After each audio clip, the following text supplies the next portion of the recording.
Congruencia de ángulos, posición estándar, forma polar y dirección de un vector.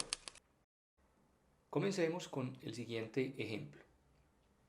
Consideremos los vectores E1 y E2 de la base canónica y el vector A de coordenadas 1, 1 y el vector B de coordenadas -1, 1.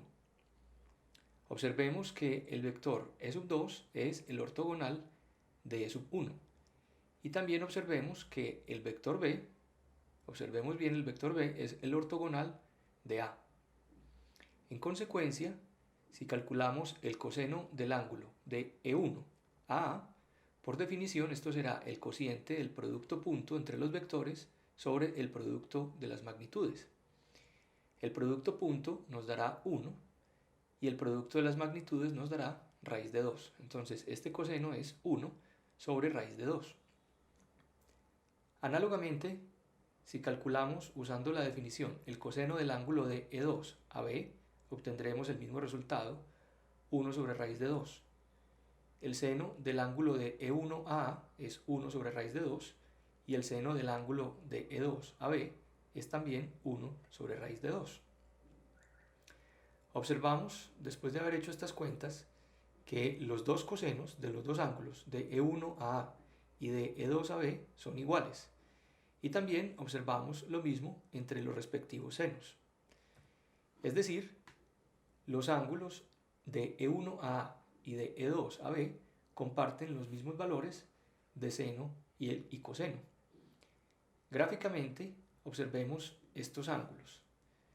Aquí está indicado en rayas verdes el ángulo de E1 a A y aquí está indicado en rayas azules el ángulo de E2 a B.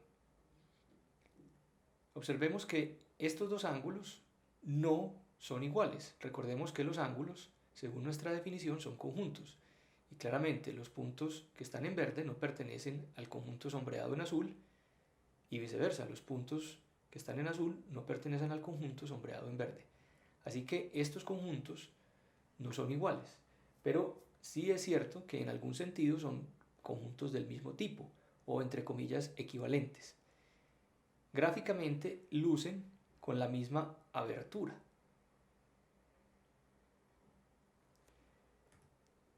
La situación de este ejemplo no es casual. Cuando dos ángulos comparten los mismos valores de seno y coseno, podemos establecer entre ellos una especie de identificación, que llamaremos de manera precisa congruencia.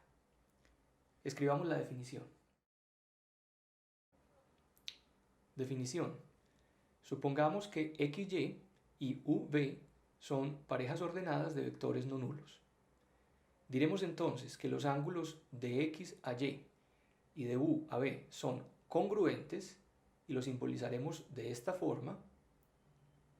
Si por definición el coseno del ángulo de X a Y es igual al coseno del ángulo de U a B y también el seno del ángulo de X a Y es igual al seno del ángulo de U a B. Observemos que se deben cumplir las dos condiciones: igualdad de cosenos y también igualdad de senos. Con respecto a este concepto de congruencia tenemos el siguiente resultado. Proposición. Supongamos que XY es una pareja ordenada de vectores no nulos.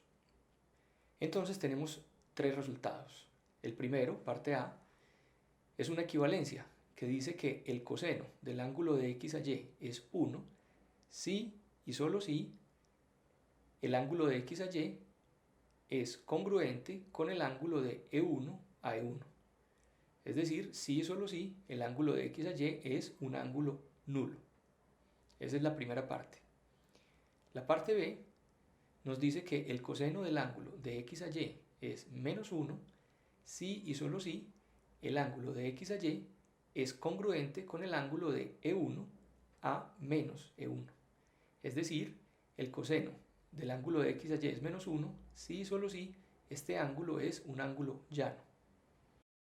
Y la tercera parte, la parte C, nos dice que el coseno del ángulo de X a Y es 0 si y solo si ocurre alguno de los dos siguientes casos. O bien dicho ángulo es congruente con el ángulo de E1 a E2, o bien dicho ángulo es congruente con el ángulo de E1 a menos E2.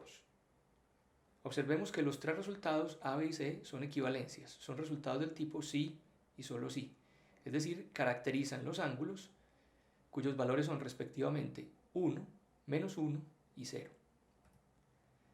Veamos una parte de la demostración de esta proposición. Vamos a hacer la prueba de la parte A. Observemos inicialmente, antes de comenzar, de entrar en detalles, que lo que queremos probar es un resultado del tipo sí y solo sí, es decir, una equivalencia. Y por tanto, lo que debemos demostrar son dos implicaciones. Vamos a comenzar entonces con la implicación de derecha a izquierda.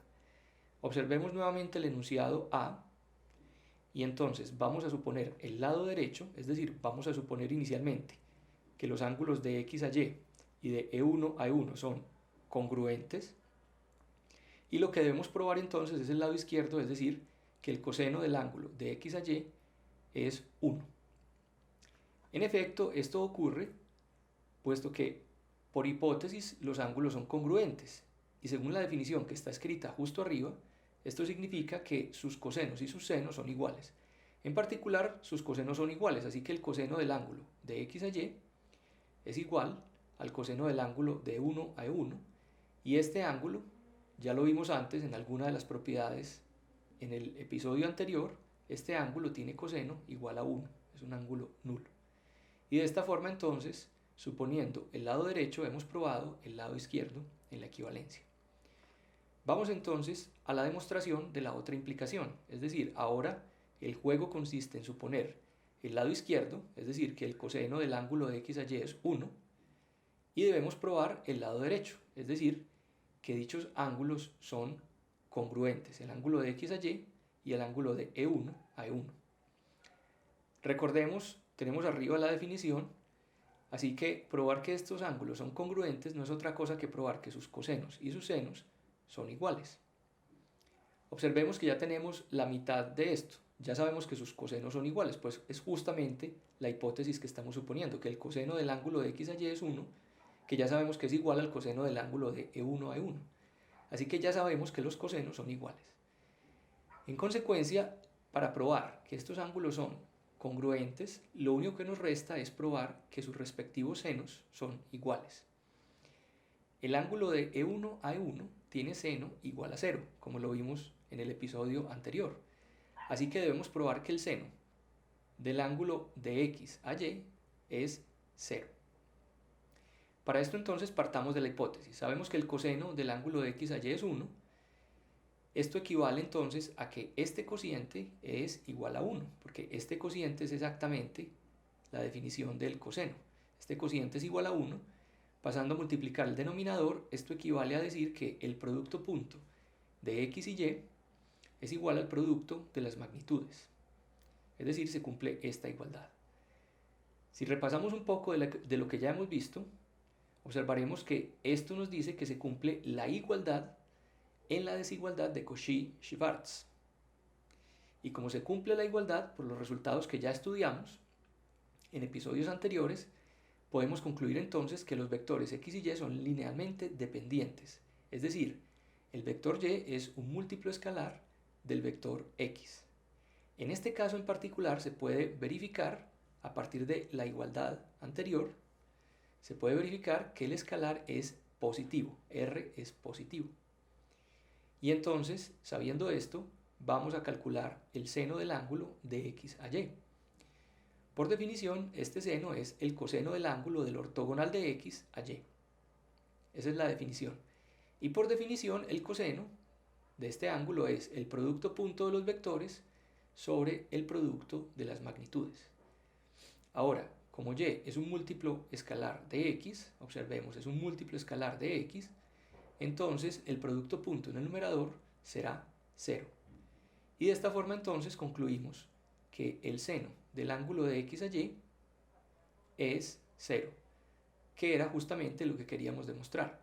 Concluimos entonces que el seno del ángulo de X a Y coincide con el seno del ángulo de E1 a E1, y también ocurre la coincidencia en los cosenos, como ya sabíamos por hipótesis. Y con esto hemos demostrado la parte A de la proposición. Como ejercicio dejamos demostrar las partes B y C de la proposición anterior. Puedes intentar hacer esas dos demostraciones o puedes consultar en las notas al menos la demostración de la parte C. Entre todos los ángulos resultan especialmente útiles aquellos cuyo lado inicial es el semieje X positivo. Veamos la siguiente definición. Definición. Supongamos nuevamente que XY es una pareja ordenada de vectores no nulos. Diremos que el ángulo de X a Y está en posición estándar si su lado inicial coincide con el semieje X positivo. Es decir, en otras palabras, si el rayo positivo generado por X cerrado coincide con el rayo positivo generado por S1 cerrado. En palabras, si su lado inicial coincide con el semieje X positivo. Veamos algunos ejemplos gráficos que ilustran esta definición. Por ejemplo, en este primer dibujo, observemos este ángulo sombreado en rojo, en líneas rojas o rosadas. El lado inicial es el semieje X positivo, este sería el lado final, y en consecuencia este es un ángulo en posición estándar. Veamos este otro ejemplo. El ángulo corresponde a la región o subconjunto sombreado en rayas azules. Nuevamente, el lado inicial es el semieje X positivo. Así que este también es un ángulo en posición estándar. Observemos ahora este ángulo correspondiente a la región o conjunto sombreado en rayas rojas. Observemos que su lado inicial es este rayo cerrado. Este es el lado inicial. Y observemos que ese rayo no es el semieje X positivo. En consecuencia, este ángulo no está en posición estándar. Observemos este cuarto dibujo. El ángulo corresponde a la región sombreada nuevamente en rojo. Y observemos que el lado inicial es este rayo generado por un punto o un vector en el cuarto cuadrante. Ese es el lado inicial. Este es el lado final, que es el semieje X positivo, pero es el lado final, no el lado inicial. En consecuencia, este ángulo tampoco está en posición estándar. Estos ángulos, que llamamos ángulos en posición estándar, son muy útiles básicamente por dos razones.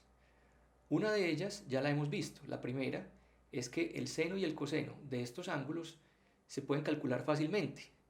Basta recordar los ejercicios que dejamos en el episodio anterior y que más adelante retomaremos. La segunda razón es que todo ángulo del plano es congruente con un ángulo en posición estándar, como lo indica el siguiente resultado. Proposición. Todo ángulo es congruente con uno y solo un ángulo en posición estándar. La demostración de este resultado se puede consultar en las notas del curso. Por ahora, veamos un ejemplo que ya hemos visto antes, es decir, realmente esto es la continuación de un ejemplo previo. Retomemos el ejemplo con el cual comenzamos este episodio.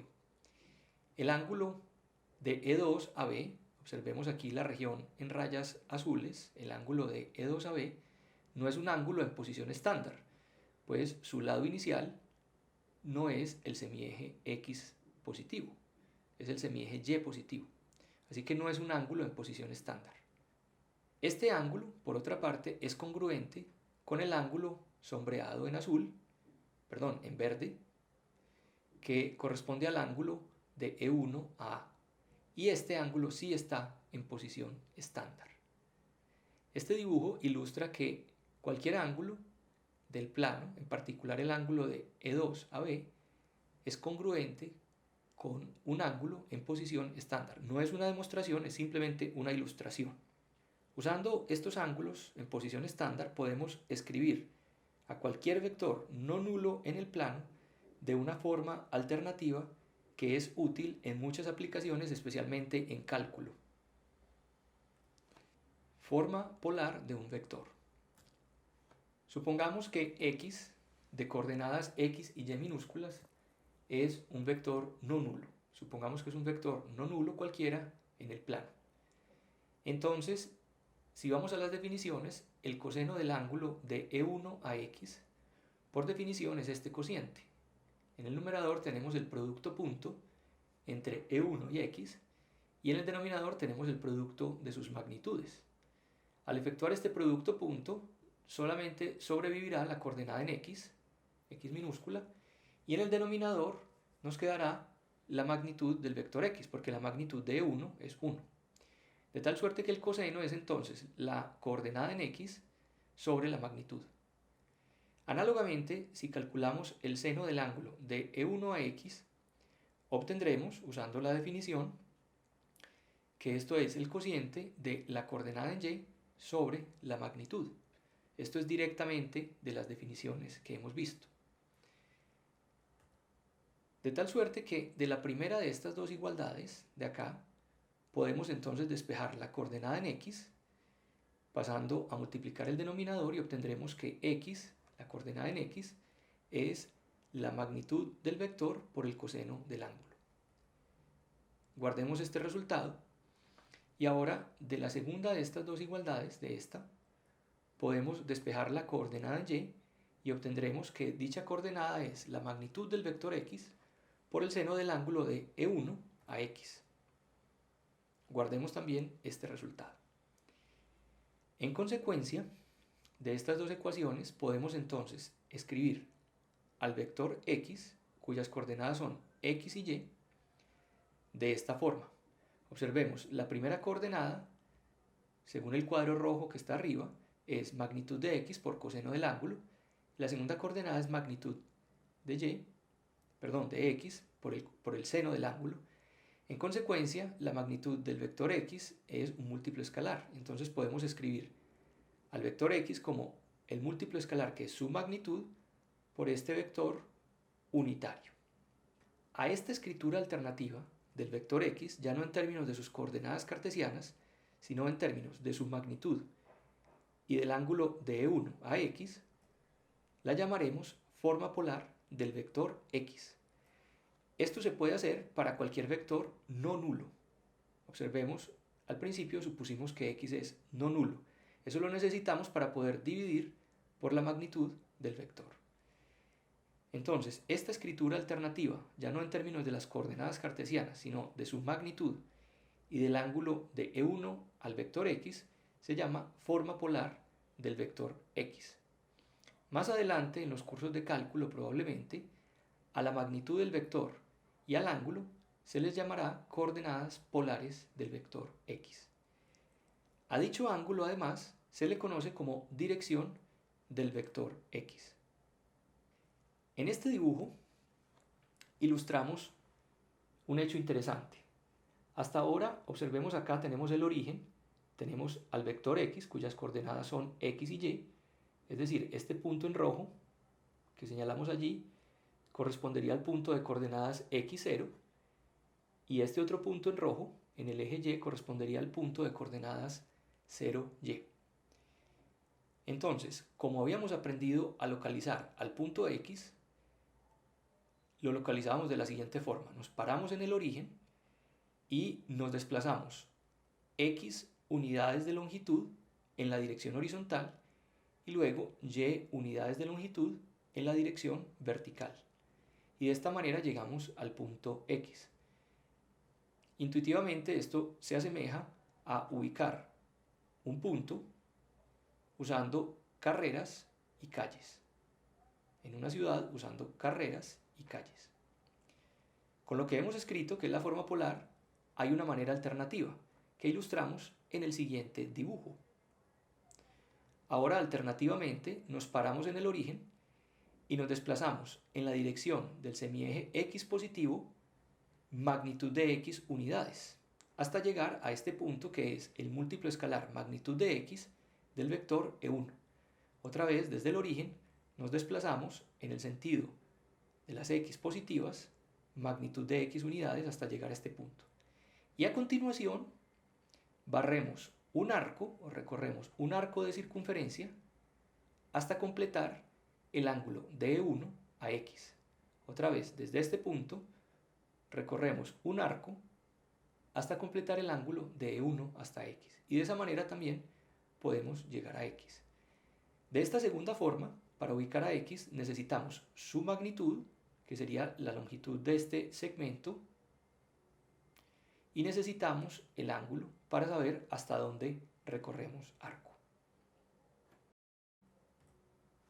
Vamos a adoptar una convención que es usual, incluso desde los cursos del colegio, y es la siguiente.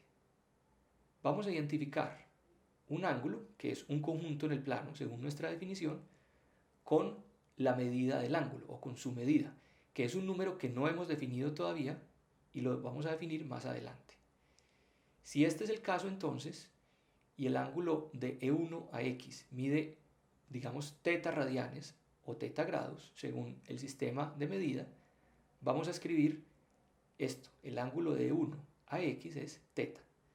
Sin embargo, es importante tener presente que el ángulo para nosotros, por definición, es un conjunto y θ corresponde a la medida del ángulo.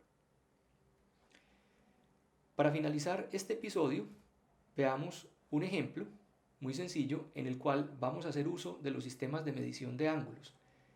Estos sistemas los vamos a repasar más adelante. Consideremos entonces el siguiente ejemplo. Consideremos el vector A de coordenadas 1, 1. Entonces, efectuando las operaciones, la magnitud de A es raíz de 2, el coseno del ángulo de E1 a A, es decir, el que llamamos la dirección de A, es 1 sobre raíz de 2, y el seno de dicho ángulo también es 1 sobre raíz de 2. Teniendo estos datos, ¿quiénes son el coseno y el seno de la dirección? Podemos encontrar el ángulo. Dicho ángulo resulta ser pi cuartos. Aquí estamos usando un resultado del seno y el coseno de los ángulos notables. Debemos saber, tener muy claro, recordar, tener presente el seno y el coseno de los ángulos notables, que son 0, pi cuartos, pi medios, pi tercios, pi sextos. En este caso, el ángulo que corresponde a coseno igual a un medio, a 1 sobre raíz de 2 y seno igual a 1 sobre raíz de 2 es pi cuartos. Y por tanto, la dirección entonces de este vector es pi cuartos, y este vector que se escribe en forma cartesiana como 1, 1, en forma polar se puede escribir de esta forma: raíz de 2, la magnitud, que multiplica el vector coseno de pi cuartos, seno de pi cuartos, que es un vector unitario. En el próximo episodio veremos circunferencias y arcos.